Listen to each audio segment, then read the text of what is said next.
নমস্কার বন্ধুরা, স্টক এমপিটি এডুকেশনের পক্ষ থেকে আজকে মার্কেট আপডেট। আজকে 5 ফেব্রুয়ারি। বাজেটের পরে মার্কেট কিছুটা উঠেছে। সামনে দিল্লির ইলেকশন আছে, সেখানে দাঁড়িয়ে মার্কেট কি হবে এটাই একটা সব থেকে বড় বিষয়। আমরা আজকে দেখে নেবো মার্কেটের সাপোর্ট রেজিস্ট্যান্স বা কিরকম কি আছে, মার্কেট কোথায় কিভাবে রিয়াক্ট করবে। এই মুহূর্তে যেটা আমরা দেখতে পাচ্ছি, মার্কেটের স্ট্রং রেজিস্ট্যান্স 24,200, এখন চলছে 23,700। তার মানে প্রায় এখান থেকে 500 পয়েন্ট ওপরে একটা স্ট্রং রেজিস্ট্যান্স আছে। ওই স্ট্রং রেজিস্ট্যান্সের আগে আর একটা স্ট্রং রেজিস্ট্যান্স এই লেভেলটাতেও আমরা আনতে পারি, 24,050, 24,100 এইখানটাতেও। এখানে একটা প্রায় 300 350 পয়েন্ট ওপরেও একটা স্ট্রং রেজিস্ট্যান্স আছে। ব্যাংক নিফটির ক্ষেত্রে কি আছে সেটা আমরা দেখে নেবো। ব্যাংক নিফটি একদম যেটা লাইন চার্টের ডাব্লিউ ফরমেশন ইনফরমেশন করেছিল, এখানটাকে ভাঙতে পারেনি, একদম ডাব্লিউ ফরমেশন করে ব্যাংক নিফটি উঠছে।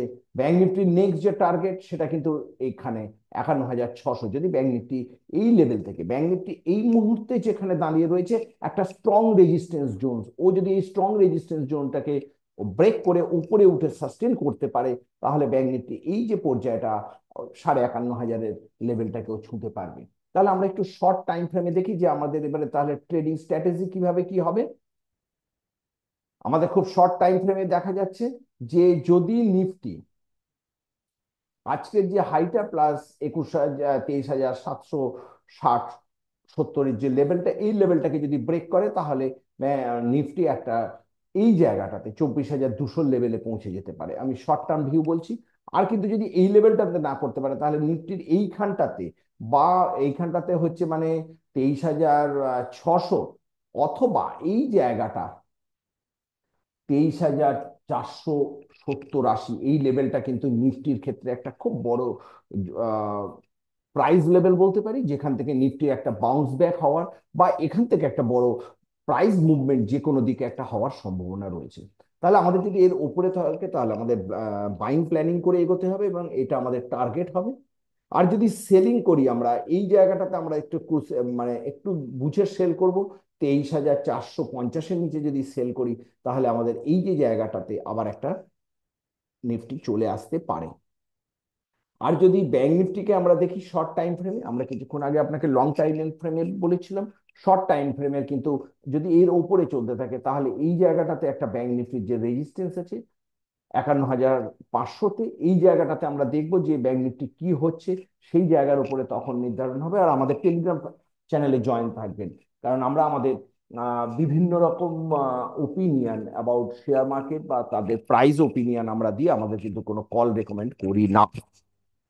এরপরে আমরা আসছি 2-3টে স্টকের ওপরে, যে স্টকগুলো আমাদের মনে হয়েছে আগামী দিনে একটা ভালো মুভমেন্ট দেওয়ার চেষ্টা করতে পারে। সেই স্টকগুলোর মধ্যে হচ্ছে সান টিভি। সান টিভি একটা ডাব্লিউ ফরমেশন করেছে, ডাব্লিউ ফরমেশন করে উপরের দিকে উঠে সান টিভি 554 একটা যে প্রাইস আছে, এইটা সান টিভির ক্ষেত্রে একটা বড় রেজিস্ট্যান্স হতে পারে। আপনারা আমাদের যদি এডুকেশন প্রোগ্রামে যোগদান করেন, তাহলে অবশ্যই এই যে একটা সহজ পদ্ধতিতে প্রাইস প্যাটার্ন দিয়ে আমরা শেখাই যে কিভাবে স্টকগুলোকে চুজ করতে হয়।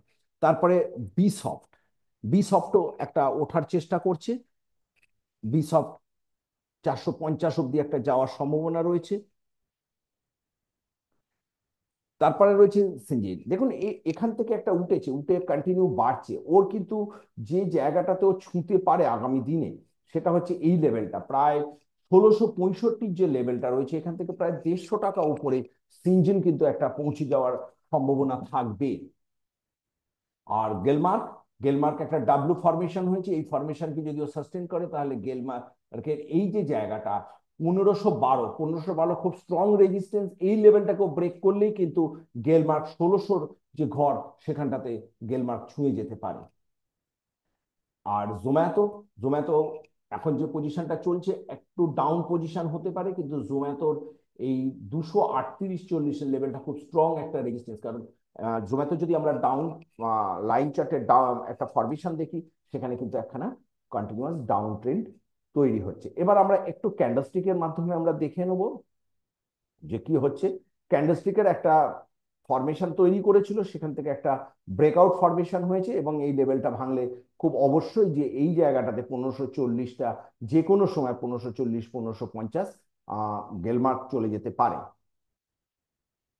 আর সিনজেনের ক্ষেত্রে এইটারও একটা উঠেছিল, একটু পরে এখানে একটা ফরমেশন তৈরি করছে, পরে একটা ব্রেকআউট যে লেভেলটা করছে, আমার মনে হয় এই ব্রেকআউটটাও এই যে যে পতনটা হয়েছে তার অন্তত এতটা পজিশন 1580 90 অব্দি একটা চলে যাওয়ার হতে পারে। এই সমস্ত জিনিসগুলি আমরা কিন্তু আমাদের টোটাল আমাদের এডুকেশন সিস্টেমে দেখাই। এবারে চলুন একটু আমরা দেখে নিই বাজারের কি অবস্থা ছিল।